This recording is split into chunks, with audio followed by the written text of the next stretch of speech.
morning, everyone. Welcome in painting. I'm Martin Witter. My wife Autumn is behind the lens shooting, so you won't probably be seeing her. But we're both instructors with Adventures in Painting. So today I thought we'd do our very first video, and been trying experimentation with a palette knife. So I found this photo that I liked very much, and I wanted to do a test. I always do a test on a board before I actually do the actual painting to see if the composition works. So this is what I came up with, and this is what I'm going to now be transferring to the canvas. Now it probably more than likely will not look exactly like this because I never paint the same thing twice. So let's get started. The first thing that I need to do is to kind of sketch in where my cliffs are going to be, because the first paint that we're going to do is the sky. So we're going to start about here. The cliffs come down like this. Here. Comes down this way. And of course this is just very approximate.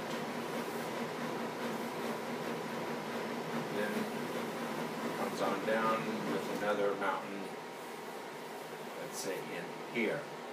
By the way, this is Yosemite. I don't know where the photograph came from. So, okay. I'm going to start off. This is a varnish brush. I picked it up at an Utrecht store. It runs about $18. Or you could try what they call a hake brush, H-A-K-E. But I found that because it's so fine of goat hair, the hair breaks off and gets into the painting. So I haven't found a good hake brush that I like, so I switched to the varnish and it works just fine. The first thing that you need to do is we're going to gesso the canvas. Gesso is used instead of white paint. So it needs to be wet so it'll go on smooth. So that's all I'm going to do right now. Is to wet the canvas. Each of these videos I'm going to try to keep under 10 minutes, but you will eventually see the entire painting being processed. Okay, I got the wet canvas, and I'm going to take the gesso.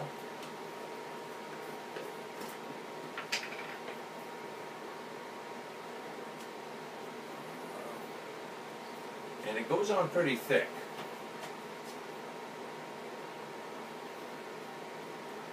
You want to use a lot of paint. You need to use a lot of paint. So don't be stingy, because it just will not work.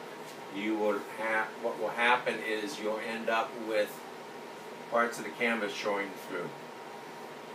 And that will not look good.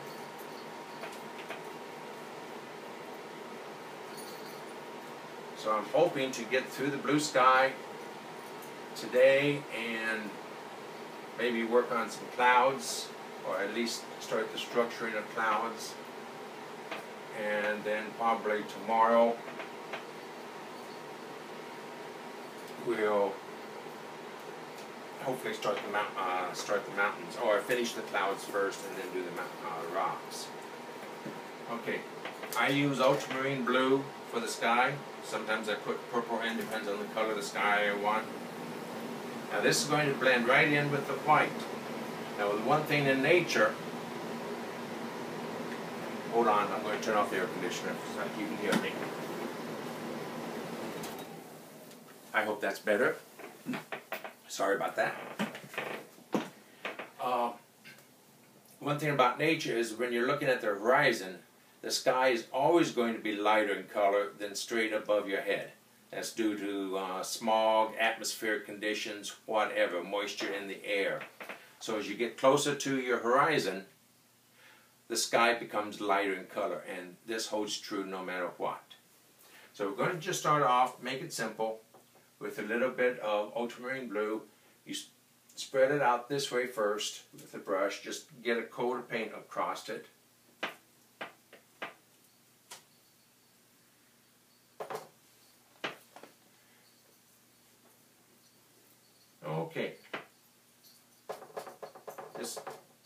put in a little bit of, I guess I don't have it. Okay, I'm going to try graying down the corners just a hair by using a little bit of green into it.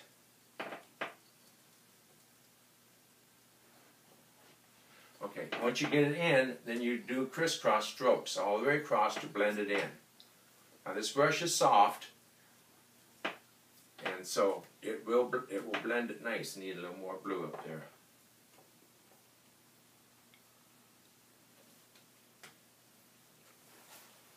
Now I've covered up my drawing sketch, but that's okay because I know where it's going to be. If the brush starts to drag, you have to add more water. It's important that the brush does not drag. And this gesso dries very, very fast. Now I use acrylic open, which means it will stay open and soft much longer than the normal acrylic. I can leave this on my palette for a couple of days without it drying out. But it will dry on the canvas within about 15 to 20 minutes.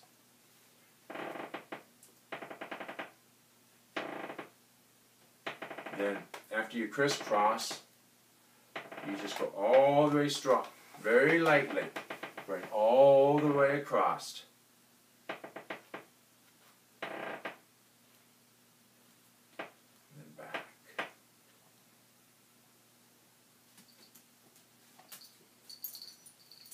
It's a super light. Now you don't want any brush strokes or brush marks, but you do want to see movement. I have seen many artists, very professional artists, paint this so smooth that the sky is absolutely without character. Now I have seen skies like that, but I really don't care for them. I like to see a little bit of movement. Need a little bit more. And that's called style. And that's called individual style. Oops, I got two. And if you get a little green, any another color that you don't like I just did, just blend it out. There is no there's no accidents, or there's no mistakes That you can't fix. you can't fix. There was an artist that I started watching years ago. You may have seen him. His name is Bob Ross.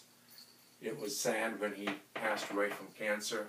But he started the wet on wet technique, and he always said that there is only happy little accidents. And sometimes the accidents make the painting. I just finished a picture. Okay, so Okay, you're at 9 minutes. 9 minutes, okay. I did a picture the other day that I was going to paint a bird, and as I was painting the bird, the wing, the canvas fell off the canvas, off the stand, and left me with a brush mark. Well, that brush mark looked good, so instead of the bird flying one direction, he flew the other. It just happened to happen. I did not correct it, I just left it. Okay, well, we're about 9 minutes now with the introductory, so tomorrow I will post another one with the clouds. It needs to dry anyway. So until tomorrow, this is Martin with Adventures in Painting signing off. Bye-bye.